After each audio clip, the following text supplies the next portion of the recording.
Audio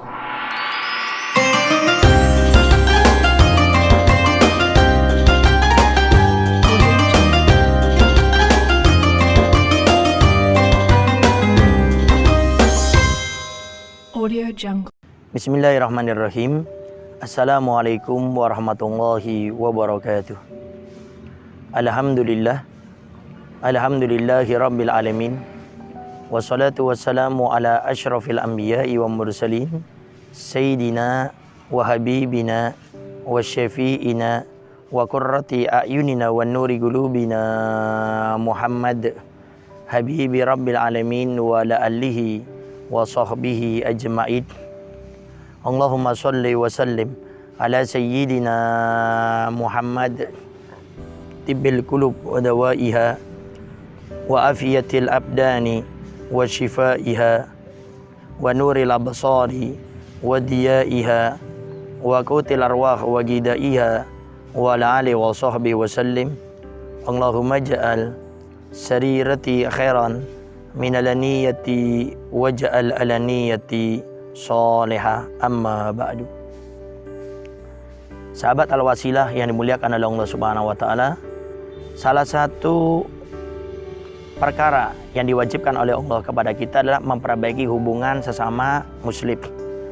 Terkadang ada hamba-hamba Allah nih yang dia hubungannya sama Allah baik, sholat 5 waktu dikerjakan, bahkan dia berjamaah, sholatnya di awal waktu. Di saat bulan Ramadan dia berpuasa, dia mengeluarkan zakat, haji, umrah, dan lain-lainnya. Hubungan sama Allah luar biasa. Tapi terkadang hubungan sama manusia itu tidak baik. Maka hubungan kepada Allah itu baik, hubungan kepada manusia pun harus baik. Bahkan Nabi Muhammad SAW pernah mensabdakan, tidak bakal masuk surga orang yang mengganggu tetangganya. Artinya di saat kita memiliki hubungan yang tidak baik dengan tetangga kita, itu nanti akan menjadi penyebab kita ini tidak akan masuk surganya Allah Subhanahu wa taala. Sehingga perbaiki hubungan kita sama muslim, muslimah. Jangan sampai kita menjadi orang yang tidak memiliki hubungan yang baik, karena itu konsekuensinya, ancamannya nanti akan dimasukkan ke neraka oleh Allah Subhanahu wa taala. Sahabat Al-Wasilah yang dimuliakan oleh Allah Subhanahu wa taala, wabil khusus sikap kita kepada orang-orang yang tidak baik kepada kita. Ada orang yang mengejek kita, ada orang yang menghina kita, menfitnah kita, memaki kita, menggunjing kita. Maka yang diperintahkan oleh Allah, yang diperintahkan oleh Nabi Muhammad SAW kepada kita untuk bersabar. Sampai Allah berfirman dalam Al-Quran, wal kadhiminal ghaidha wal afina anin nas wallahu yuhibbul muhsinin. Wal kadhiminal ghaidha, orang-orang yang menahan amarahnya. Jadi di saat kita memarah, tahan, Allah perintahkan. Allah tidak katakan wal faqidinal ghaidha, dihilangkan amarah. Karena amarah itu akan menjadi positif di saat diletakkan di tempatnya. Di saat Allah dihina, di saat Rasul dihina, di saat Al-Quran dihina, ajaran Nabi dihina, para ustadz ke ulama kita dihina, maka kita marah, itu malah suatu yang baik. Tapi di saat diri kita dimaki, dihina, Allah perintahkan wal kadhiminal ghaidha, orang yang menahan amarahnya. Tahan, berat, susah, iya, karena pahalanya sangat besar. Kemudian wal afina anin nas, kita memberikan maaf kepada orang lain. Jadi kalau ada orang berbuat jelek sama kita, tahan amarah. Kemudian masih pengen marah, maka maafkan orang. Dengan memaafkan orang, insya Allah hati ini akan menjadi nyaman. Kemudian wallahu yuhibbul muhsinin, kita berbuat baik dengan mereka. Maka ini terapi dari Allah yang diajarkan kepada kita. Kalau ada orang tidak baik dengan kita, sabar. Kemudian setelah itu kita doakan mereka dengan doa yang terbaik, dengan kita memaafkannya. Kemudian yang ketiga, kita berbuat baik dengannya. Tapi jangan malah sebaliknya. Ada orang berbuat jelek kepada kita, kita balas dengan omongan yang jelek juga. Ada orang berbuat tidak baik dengan kita, kita balas dengan perbuatan yang tidak baik juga. Ada orang bersikap tidak baik sama kita, kita balas dengan sikap yang tidak baik.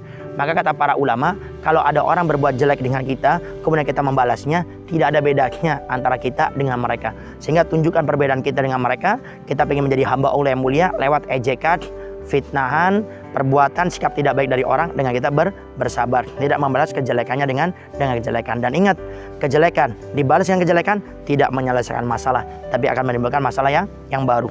Ada orang mencaci maki kita, kita balas mencaci maki, selesai masalahnya?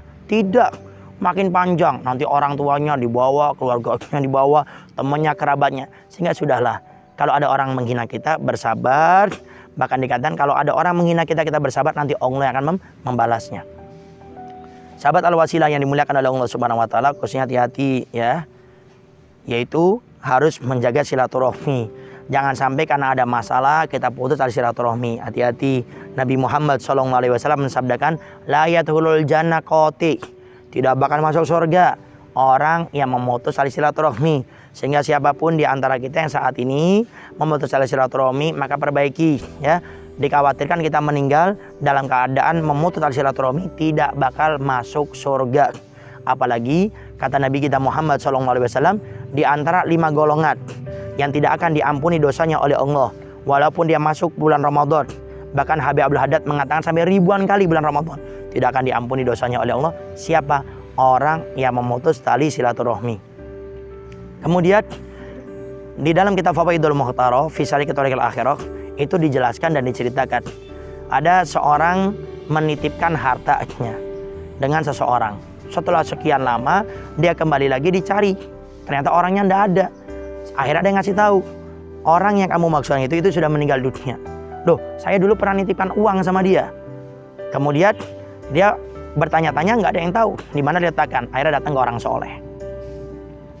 Orang soleh itu berkata, kalau engkau ingin tahu orang tersebut menitipkannya di mana, yuk kita datang ke satu sumur. Itu diceritakan di kitab tersebut ada satu sumur yang dikatakan kalau kita menyebut nama beberapa orang, kalau orang itu orang soleh ahli surga, nanti akan menjawabnya. Akhirnya dibawa dengan tentunya karomahnya orang soleh ini. Setelah dibawa disebut namanya, nggak menjawab sama sekali. Ketakutan nih orang soleh, loh kok tidak menjawab? Biasanya kalau orang-orang ahli surga disebutkan namanya di sumur ini, nanti akan menjawab. Akhirnya orang soleh itu berkata, mungkin di sumur yang satunya. Maksudnya bagaimana orang soleh? Sumur yang satunya itu ada, tapi itu adalah tempat orang-orang yang celaka. Lalu dibawa orang ini oleh orang soleh ini ke tempat sumur tersebut. Setelah dibawa ke sana, dipanggillah namanya, menjawab. Setelah menjawab ditanya, loh kenapa kamu ada di sini? Lalu dijawab, iya, karena saya tidak menjalankan. Kenapa kamu ada di sini? Karena saya termasuk orang-orang yang celaka. Dosa apa yang kamu lakukan sampai kamu ini menjadi orang yang celaka? Saya semasa hidup memutuskan tali silaturahmi kepada saudara saya, sehingga akhirnya Allah hinakan saya seperti ini. Hati-hati ya. Jadi siapapun di antara kita yang memutus tali silaturahmi, ayo disambung. Apalagi di bulan berkah bulan Ramadan, ayo disambung. Karena tidak akan diampuni dosanya oleh Allah di bulan Ramadan, dan juga nanti akan dimasukkan neraka kalau kita meninggal dunia belum memperbaiki hubungan kita dengan sesama manusia. Kita sambung. Kalau seandainya mereka tidak ingin menyambung, itu urusan mereka sama Allah. Yang penting kita menyelesaikan untuk memiliki hubungan baik dengan sesama manusia. Sahabat Al-Wasilah yang dimuliakan oleh Allah Subhanahu wa taala, itu saja yang bisa Al-Fakir sampaikan. Mudah-mudahan Allah Subhanahu wa taala memberikan kita kemudahan untuk selalu bisa menyambung silaturahmi dan berbuat baik kepada orang yang baik kepada kita, khususnya berbuat baik menjaga kepada orang-orang yang tidak baik kepada kita. Dan siapapun di luar sana, kalau ada orang yang tidak baik kepada kita, mudah-mudahan diberikan hidayah taufik oleh Allah, dan Allah jaga hati kita dan mereka dijadikan orang-orang yang lebih baik daripada yang sebelumnya. Wassalamualaikum warahmatullahi wabarakatuh.